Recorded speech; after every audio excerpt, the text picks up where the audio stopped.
Step away from the vehicle now. Is there a problem? Officer, where'd you get that uniform? I'm a Navy SEAL. I just came from a ceremony. You got ID? Show it. Yes, but what am I being detained for? Hands on the car. Don't argue. Deputy Sheriff Travis Holbrook had been with the San Bernardino County Sheriff's Department for 9 years when he responded to a call that would destroy his life and send him to federal prison for 58 years. He was 34 years old, experienced enough to know better, confident enough to believe his judgment was infallible. One Friday night at a gas station on Highland Avenue, he saw a black man in a Navy uniform and decided it had to be fake. The man was Lieutenant Commander Darius Mitchell, a decorated Navy SEAL with 16 years of service, multiple combat deployments, and medals for extraordinary heroism. What Holbrook did next, ignoring Mitchell's credentials, dismissing his military ID, and arresting a war hero in full-dress uniform, would trigger a Pentagon investigation, federal charges, and a trial that exposed 9 years of documented racial profiling. Holbrook's record told a story San Bernardino County had ignored for nearly a decade. 14 complaints over 9 years. 14. Every single one involved people of color. Every single one followed the same pattern. A black family barbecuing in Glen Helen Regional Park, Holbrook demanded permits, threatened citations when they questioned his authority.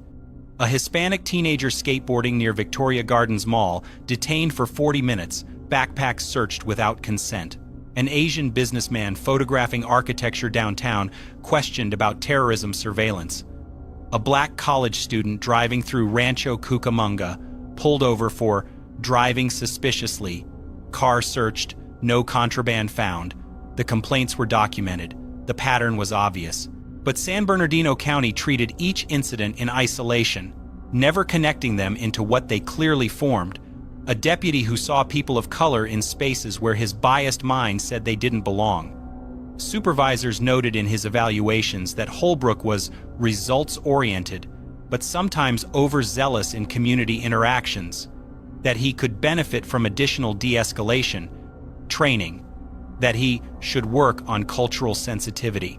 But those notes never became consequences. 3 complaints resulted in written reprimands filed away and forgotten. 4 triggered mandatory retraining sessions Holbrook attended but never internalized. 7 were closed with insufficient evidence, despite witness statements. 0 resulted in suspension, demotion, or termination. So Holbrook kept patrolling, kept stopping, kept assuming, and San Bernardino County kept ignoring the pattern until the night Holbrook targeted someone who couldn't be dismissed, someone whose credentials came with Pentagon backing, someone whose arrest would finally force accountability. Lieutenant Commander Darius Mitchell was 38 years old when Deputy Holbrook decided his Navy uniform must be fake. Mitchell had been a Navy SEAL for 16 years. 16 years of service most people can't comprehend. He joined the Navy at 22, desperate to escape San Bernardino's cycle of poverty and violence that had claimed 3 of his high school friends. Basic training at Great Lakes, then BUD/S, basic underwater demolition, SEAL training, where 80% of candidates quit. Mitchell didn't quit. 6 months of hell, cold water immersions, endless physical torture, sleep deprivation designed to break you. He graduated, earned his trident, the gold pin SEALs wear with pride. Then the real work began. First deployment to Iraq in 2009, Ramadi, clearing buildings, hunting high-value targets, watching teammates take fire. Second deployment to Afghanistan, Helmand Province, 8 months in the mountains, ambushes, IEDs, missions classified even now. Third, deployment back to Iraq, Mosul, the fight against ISIS, operations so intense Mitchell still had nightmares.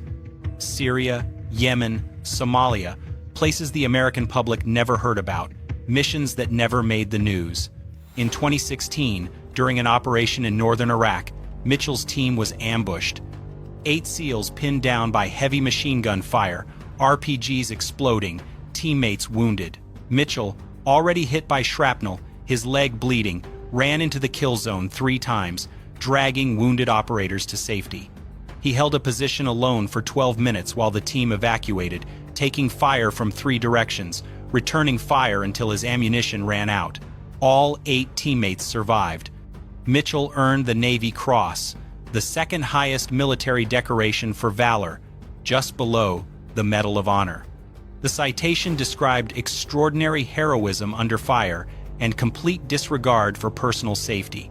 He also earned the Purple Heart for his wounds and the Bronze Star with V device for valor in a separate operation. His chest held ribbons most civilians wouldn't recognize, but every service member respected. Combat Action Ribbon, Iraq Campaign Medal with 4 stars, Afghanistan Campaign Medal, NATO Medal, ribbons representing years of sacrifice. That Friday night in October, Mitchell was driving through San Bernardino in his Navy service dress blue uniform, the formal military attire worn for ceremonies and official functions. He'd just come from Naval Base San Diego, a memorial service for a fallen teammate, a brother killed in a training accident. The service had been emotional, exhausting, a reminder of how many friends Mitchell had buried. He was driving to his mother's house to surprise her, hadn't seen her in 8 months, couldn't tell her where he'd been. Classified deployment, dangerous work. He just wanted to hug her, sleep in his childhood bed, pretend for a weekend that the world wasn't burning. At 10:47 p.m., his fuel light came on. He pulled into the Chevron station on Highland Avenue. The Chevron station on Highland Avenue sits at the intersection where San Bernardino's working-class neighborhoods meet the slightly more affluent areas to the north. It's the kind of 24-hour station that serves late-night shift workers, long-haul truckers, and people just passing through. Bright fluorescent lights, 8 pumps, small convenience store with bulletproof glass at the counter. On a Friday night in October, the station was quiet. Just a few cars, people minding their own business, getting gas, and leaving. At 10:47 p.m., Lieutenant Commander Darius Mitchell pulled his silver Honda Accord into pump number 5. He stepped out, still in his Navy service dress blue uniform. The uniform is unmistakable. Dark navy blue jacket with gold buttons, white shirt underneath, black tie, and matching navy trousers. On his left chest, rows of ribbons in precise military alignment, the Navy Cross at the top, its blue and white stripes immediately recognizable to anyone with military knowledge, Purple Heart below that, Bronze Star with the small bronze V device for valor, campaign medals, service ribbons, each one telling a story of deployment, sacrifice, combat.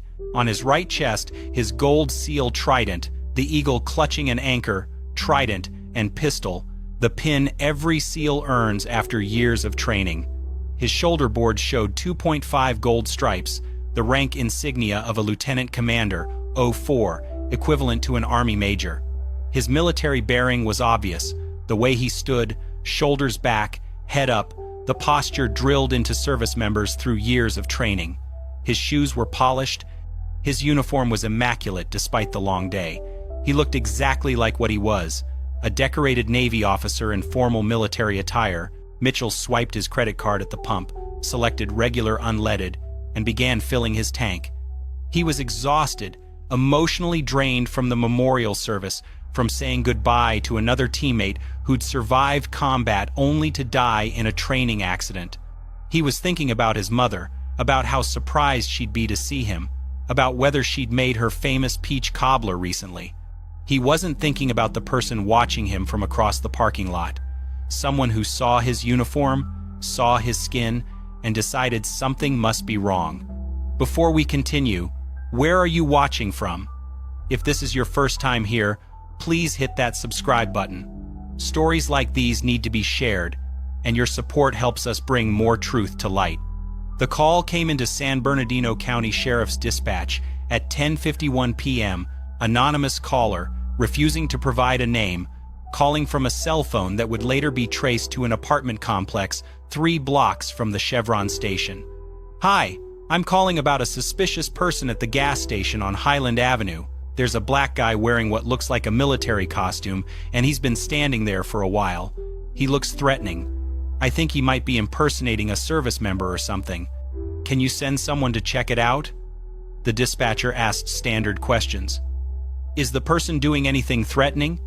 Has he approached anyone? Is he carrying weapons? No, but he just looks suspicious. The uniform looks fake. I don't think he's really military. He doesn't look like he should be wearing that.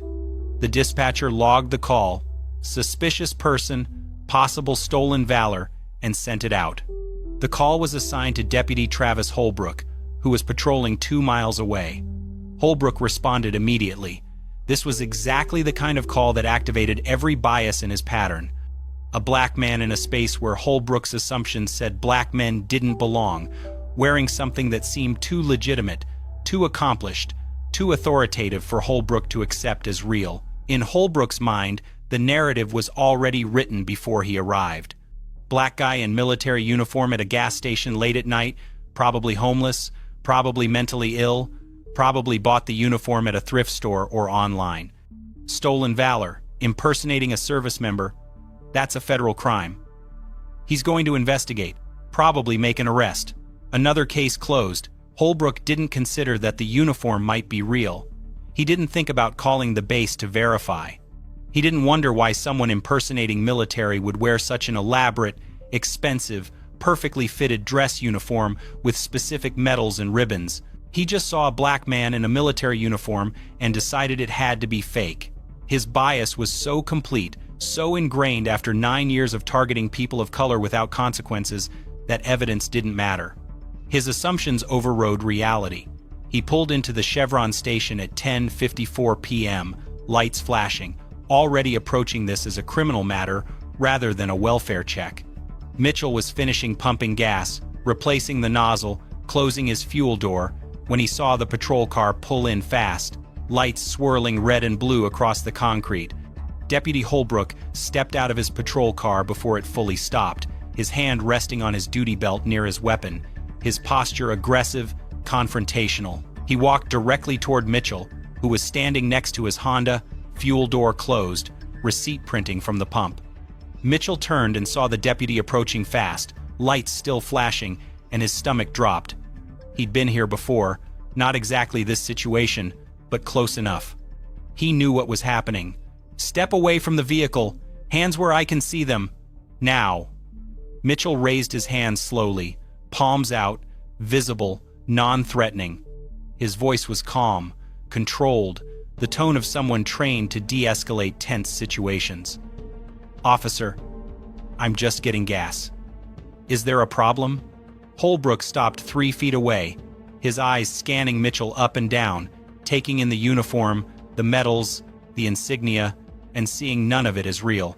"Military costume isn't funny. You need to take it off right now." Mitchell's heart sank. He'd served 16 years, deployed to combat zones most Americans couldn't find on a map, earned medals for valor under fire, and he was being told his uniform was a costume. He recognized the tone, the assumption, the accusation. This wasn't about the uniform. This was about his skin. "Officer, this isn't a costume. I'm an active duty Navy SEAL. I just came from a memorial service at Naval Base San Diego. I'm on my way to visit my mother." Holbrook's expression didn't change. "Sure you are. Stolen valor is a federal crime. You're impersonating a military officer." Mitchell felt anger rising but kept his voice steady. 16 years of training, of staying calm under pressure, of controlling his reactions when lives depended on it. "Sir, I'm not impersonating anyone. This is my uniform. I earned it. I can show you my military ID, my orders, anything you need to verify." "I don't need to verify anything. I can see what's happening here." Holbrook stepped closer, his voice harder. "You bought that uniform, put on some fake medals, and now you're walking around pretending to be something you're not. It's disrespectful to real service members." Mitchell's jaw tightened. He'd lost friends in Iraq and Afghanistan. He'd held dying teammates. He'd been wounded saving others. And this deputy was telling him he was disrespecting service members. Other customers at the gas station were starting to notice. A man at pump 3 slowed down, watching. A woman inside the convenience store pressed her face against the glass. Should officers verify military credentials before accusing service members? Drop your answer below. Mitchell reached slowly into his jacket pocket, moving deliberately so Holbrook wouldn't misinterpret the action. "Officer, I'm reaching for my military ID. It's in my inside pocket. I'm going to show you my credentials. Keep your hands where I can see them. Holbrook's hand moved closer to his weapon.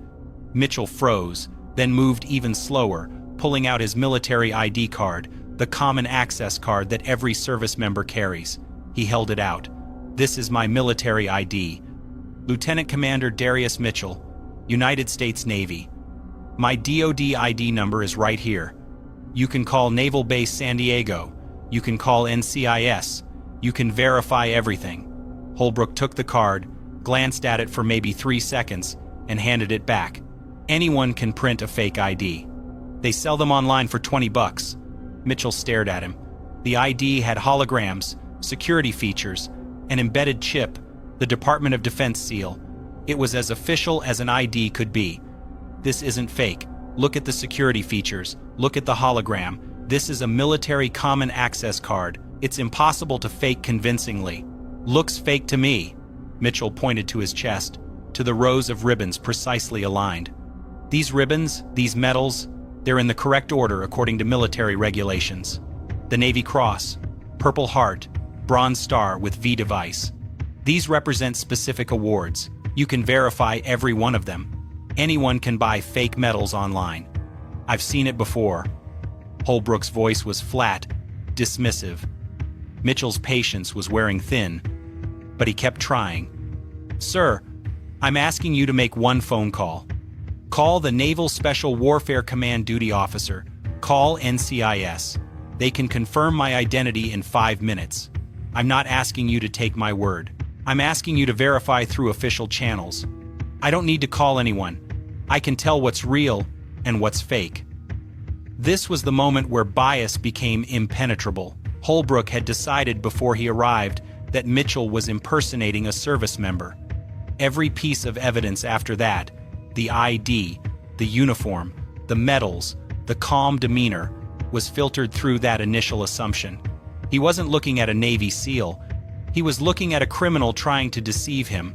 The gas station security cameras were recording everything from 2 angles, one mounted above the pumps, one above the convenience store entrance. The footage would later show Mitchell standing calmly, hands visible, speaking in controlled tones. It would show Holbrook aggressive, dismissive, refusing to examine the evidence. Other customers were pulling out their phones now. A man at Pump 7 had his camera up, recording. The woman in the store was filming through the glass. Everyone could see what was happening. A black man in military uniform being accused of impersonating a service member despite showing credentials. Mitchell tried one more time. Officer Holbrook, reading the nameplate, I'm Lieutenant Commander Darius Mitchell. I've served 16 years in the Navy, 12 as a SEAL. I have my military ID, my orders in my car, my leave papers. I'm asking you to verify my credentials before this goes any further. Holbrook's voice turned hard, commanding. Take off that uniform right now. You're not authorized to wear it. Remove it immediately. Mitchell stared at him, processing what was being demanded. Strip out of his dress uniform at a gas station under fluorescent lights with strangers watching? Remove the uniform he'd earned through blood and sacrifice? I'm not stripping out of my dress uniform at a gas station, sir. This is my uniform. I'm authorized to wear it. I'm an active duty officer. That's a direct order. Remove the uniform or I'll remove it for you. Mitchell's voice remained controlled, but the edge was unmistakable. Officer, what you're demanding is unreasonable and unlawful. I'm not removing my uniform. I've shown you my credentials. I've asked you to verify my identity. You're refusing to do basic due diligence. Holbrook reached for his radio. Dispatch, this is 3 Adam 1-2. I need backup at the Chevron station on Highland. Suspect is belligerent, refusing lawful orders, possible stolen valor situation. Mitchell's hands were still raised, visible, non-threatening. His voice carried across the parking lot, clear enough for the recording phones to capture. I am not belligerent. I am not refusing lawful orders. I am a lieutenant commander in the United States Navy, and I'm being unlawfully detained. Holbrook stepped closer, invading Mitchell's space. You're impersonating a military officer? That's a federal crime under the Stolen Valor Act. You're under arrest. The irony was staggering. Holbrook was accusing Mitchell of stolen valor while about to commit deprivation of rights under color of law, false imprisonment, assault on a military service member, multiple federal felonies that would send Holbrook to prison for decades. But Holbrook couldn't see it. His bias was complete. Mitchell took a slow breath, the kind he'd learned in combat when staying calm meant survival. "Sir, I've served this country for 16 years. I've deployed to Iraq, Afghanistan, Syria. I've been wounded in combat. I've saved lives. I've earned every ribbon on this uniform. I'm not a criminal. I'm asking you one more time to verify my credentials before you make a mistake that destroys your career. Your career is over, buddy. You're going to jail." 2 more patrol cars pulled into the station, lights flashing, sirens winding down.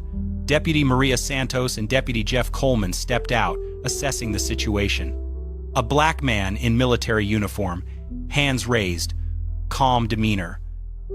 Their colleague aggressive, confrontational. Santos exchanged a glance with Coleman.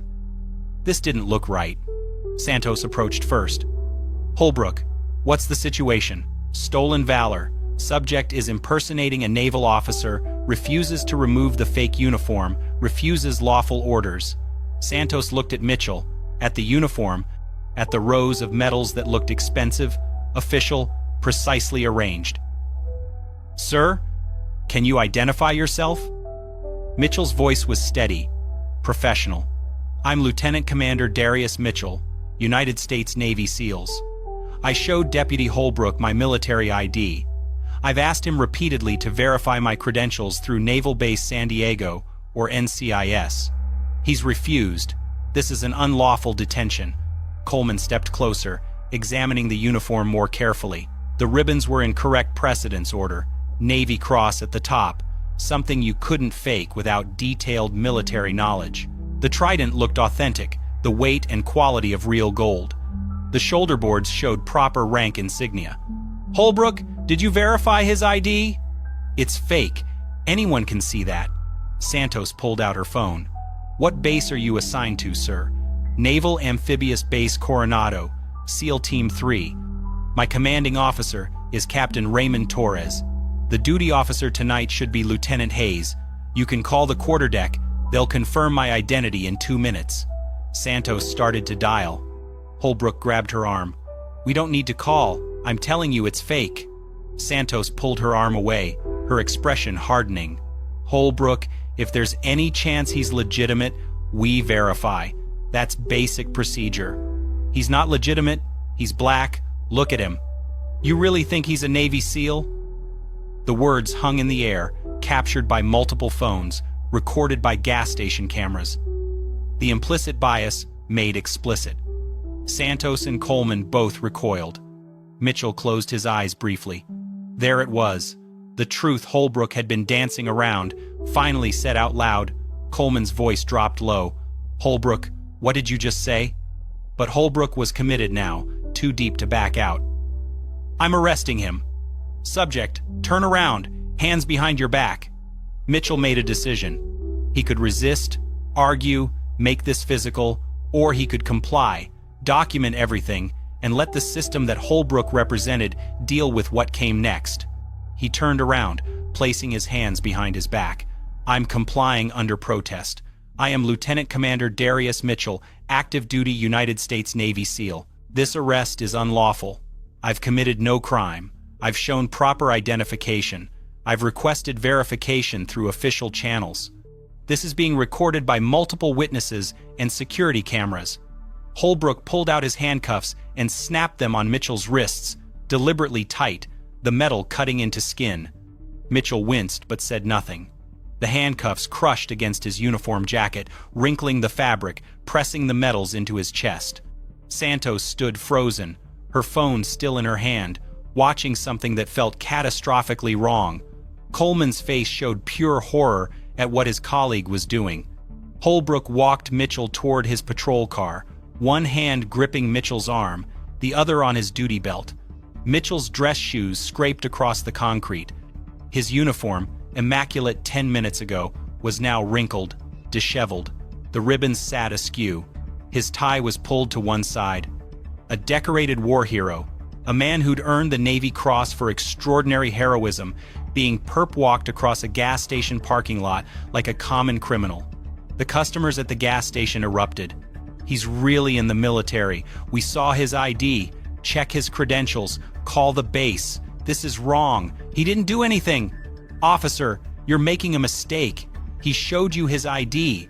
Holbrook ignored them all. Several onlookers had called 911, but the dispatcher said deputies were already on scene. Others felt powerless to intervene with an armed officer.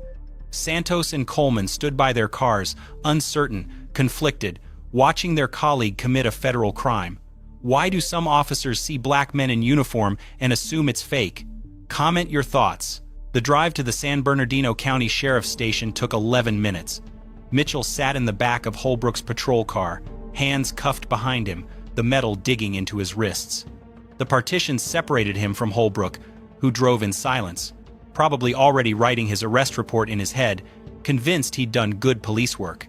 Mitchell stared out the window at the streets he'd grown up on, the neighborhoods he'd escaped through military service, now being driven through them in handcuffs.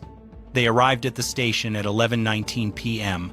Holbrook pulled into the Sallyport, the secure garage where prisoners are brought in, away from public view. He opened the back door and pulled Mitchell out, walking him through the metal door into the booking area. The booking sergeant on duty was Luis Moreno, a 19-year veteran who'd seen everything, or thought he had. He looked up from his computer as Holbrook walked Mitchell in and froze. A man in Navy service dress blues, full uniform, rows of ribbons on his chest, the Navy Cross visible at the top, gold trident on his lapel, hands cuffed behind his back. Moreno stood up slowly. "Holbrook, what the hell did you arrest?" "Stolen valor. Subject was at a gas station impersonating a naval officer, wearing a fake uniform, fake medals. Refused to remove the uniform when ordered. Refused lawful commands. I'm booking him for impersonating a military officer under federal statute." Moreno walked around his desk, approaching Mitchell, examining the uniform more closely. The ribbons were in perfect order, arranged according to military precedence regulations. The Navy Cross, Navy and Marine Corps Medal, Purple Heart, Bronze Star with the small V device, Defense Meritorious Service Medal, Joint Service Commendation Medal, campaign ribbons from Iraq and Afghanistan. The uniform fit perfectly, tailored, expensive. The shoes were polished to a mirror shine. The trident looked like real gold, not costume jewelry. "Sir, what's your name?" "Lieutenant Commander Darius Mitchell, United States Navy, serial number N4378921. I showed Deputy Holbrook my military ID. I asked him to verify my credentials. He refused." Mitchell's voice was calm but carried the exhaustion of someone who'd been fighting an absurd battle for the past 30 minutes. Moreno held out his hand. "Can I see your ID?" Mitchell nodded toward his jacket pocket. "Inside left pocket." Moreno carefully reached into Mitchell's pocket and pulled out the common access card. He examined it under the bright booking area lights. Hologram intact, embedded security chip visible, Department of Defense seal embossed. Photo matched the man standing in front of him. The ID showed rank, Lieutenant Commander 04, Branch of Service, United States Navy, expiration date 18 months from now. Moreno turned to Holbrook. "This looks real. It's fake. Anyone can print those." Moreno had seen fake military IDs before. They were usually obviously counterfeit, printed on regular cardstock, no security features, wrong fonts. This wasn't that. This had weight, texture, multiple security layers. "Holbrook, this has an RFID chip. You can't fake that." He walked back to his desk and picked up his phone. "What base are you assigned to, Commander?" "Naval Amphibious Base Coronado, SEAL Team 3. Moreno dialed the number for NAB Coronado Quarterdeck, the 24-hour duty station. It rang twice. "Quarterdeck, Petty Officer Hayes speaking. This is a non-secure line. This is Sergeant Moreno, San Bernardino County Sheriff's Department. I need to verify the identity of someone claiming to be one of your personnel. Lieutenant Commander Darius Mitchell says he's assigned to SEAL Team 3. There was a pause, the sound of typing. "Stand by, Sergeant." The wait felt like forever, but lasted maybe 90 seconds. Hayes came back on the line, his voice more formal. "Sergeant, I can confirm Lieutenant Commander Darius Mitchell is an active duty officer assigned to Naval Special Warfare Group 1, SEAL Team 3. What's the nature of your inquiry?" Moreno's face went white. "He's been arrested." "Arrested? For what?" "Hold on." Moreno looked at Holbrook, then at Mitchell, then back at Holbrook. "He's real. He's an active duty SEAL Team 3 officer. You arrested a Navy SEAL." Within 6 minutes of that phone call, the situation escalated beyond anything San Bernardino County Sheriff's Department had ever handled. Petty Officer Hayes immediately notified his officer of the deck. The OOD notified the command duty officer. The CDO notified the SEAL Team 3 commanding officer, Captain Raymond Torres, at his home. Torres, knowing Mitchell had been at a memorial service that evening and was heading to visit family, immediately understood something had gone catastrophically wrong. At 11:31 p.m., Torres called the Naval Criminal Investigative Service duty officer in San Diego. "This is Captain Torres, SEAL Team 3. One of my officers, Lieutenant Commander Darius Mitchell, has been arrested by San Bernardino County Sheriff. I need NCIS involved immediately." The NCIS agent, Special Agent Kellerman, pulled up Mitchell's service record on his computer as Torres spoke. Combat deployments, Navy Cross, Purple Heart, active security clearance, 0 disciplinary issues. "Captain, what are the charges?" "Unknown, but he was in dress blues heading to visit his mother. Whatever happened, this needs federal attention. NCIS notified Naval Special Warfare Command Headquarters. NSW Command has a direct line to the Pentagon for situations involving special operations personnel." By 11:47 p.m., the duty officer at the Pentagon's Naval Operations Center was briefed. A Navy SEAL, decorated combat veteran, arrested in California under unclear circumstances. This wasn't a local matter anymore. At 12:03 a.m., Navy JAG, Judge Advocate General's Corps, attorneys at Naval Base San Diego were activated. 2 senior military lawyers began preparing to drive to San Bernardino. Pentagon public affairs officers were notified, preparing for what could become a national story. At 12:15 a.m., Captain Torres personally called Sheriff Robert Decker at home. Decker, roused from sleep, listened as Torres explained, with barely controlled anger, that one of his officers, a decorated SEAL with 16 years of exemplary service, had been arrested at a gas station for wearing his uniform. "Sheriff, Lieutenant Commander Mitchell holds a top-secret, sensitive compartmented information clearance. He's been on classified deployments. He's earned the Navy Cross for extraordinary heroism, and one of your deputies arrested him for stolen valor. I have Navy JAG en route. I have NCIS involved. And I'm about to notify the Secretary of the Navy that one of my SEALs was arrested for being black in uniform." Decker's blood went cold. He immediately called the station, demanded the watch commander brief him. The watch commander pulled the booking information, saw Mitchell's name, saw the charges, saw that Sergeant Moreno had already verified Mitchell's military status. Decker arrived at the station by 12:40 a.m., still in civilian clothes, his face showing the horror of someone who just realized his department had committed an unthinkable error. He walked into the booking area where Mitchell still stood, hands now uncuffed, uniform wrinkled, but dignity intact. "Commander Mitchell, I'm Sheriff Decker. I cannot adequately apologize for what's happened. You're being released immediately. All charges are dropped." Mitchell's voice was quiet, controlled. "Sheriff, your deputy arrested a decorated military officer at a gas station for wearing his uniform.